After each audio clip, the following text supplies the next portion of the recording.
Imagine waking up tomorrow and discovering that one country owes more money than any nation in human history. Over $36 trillion. A number so large that it is almost impossible for the human brain to understand. But here is the strange part. The world is not running away from America. Investors are still buying its debt. Countries are still holding its currency. And the US dollar is still considered one of the safest places to store money. So how is this possible?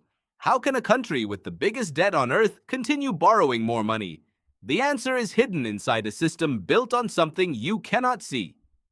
Trust. To understand America's debt, we first need to understand one simple thing. Government debt is not the same as personal debt. When a normal person borrows money, they usually depend on their income to repay it. But governments work differently. The US government spends money on many things: defense, infrastructure, healthcare, public programs. And when the government spends more money than it collects from taxes, it creates a gap. That gap is called a deficit. To cover that deficit, the government borrows money. It does this by selling something called Treasury bonds. A Treasury bond is basically a promise. The government says, "Give us money today, and we will pay you back later with interest."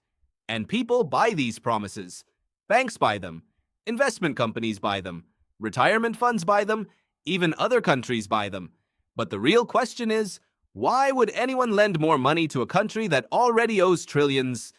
The answer goes back decades. After World War II, America became the strongest economic power in the world. Its factories were powerful. Its economy was growing. And it had enormous financial influence. In 1944, countries gathered in Bretton Woods, New Hampshire, to create a new global financial system. The US dollar became the center of international trade. Countries started using dollars for global business. Banks built systems around the dollar. And slowly, the entire world economy became connected to it. Then, in 1971, something changed. The United States ended the dollar's connection to gold. The dollar was no longer backed by a physical object. It was backed by something much more powerful: confidence.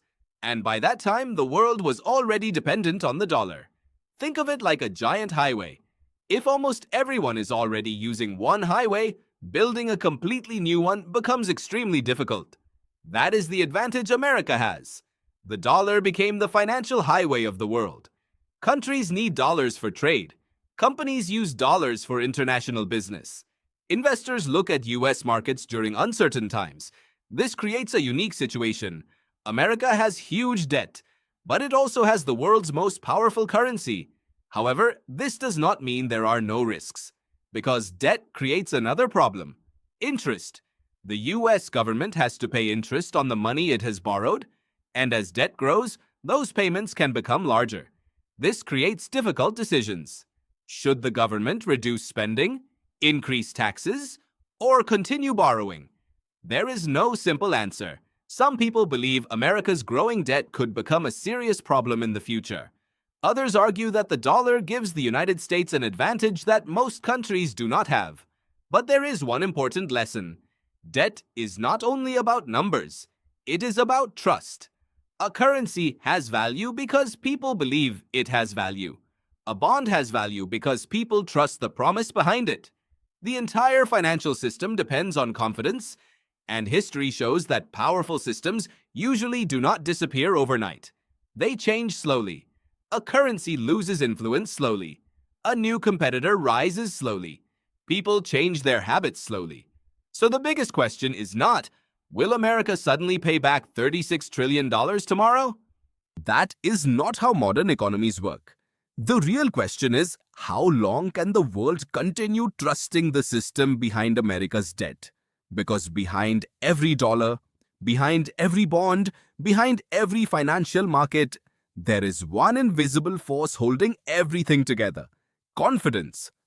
And if confidence ever changes, the impact will not only affect America, it could reshape the entire global economy.